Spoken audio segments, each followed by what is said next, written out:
Guys my YouTube channel. আমি আজকে নতুন একটা রেসিপি নিয়ে এসেছি। এখানে রান্না করব ট্যাংরা মাছের ঝাল। এখানে তেল গরম হয়ে গেছে, আমি আলুগুলো আগে ভেজে নেব। গাইস আলু এখন পুরোপুরি ভাজা হয়ে গেছে। এখানে আমি ফোড়নের জন্য 5 ফোড়ন দিয়ে দিয়েছি। আর এখন মশলাগুলো সব দিয়ে দেব। সামান্য পরিমাণ জল দিয়ে দেব।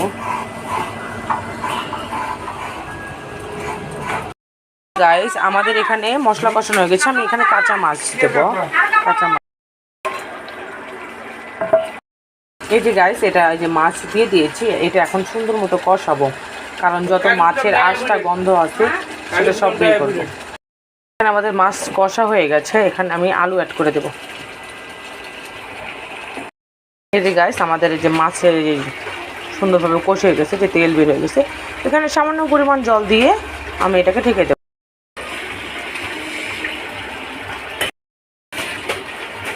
যে এটা এখন ঢাকা দিয়ে 5 মিনিট রেখে দিলে এটা হয়ে যাবে।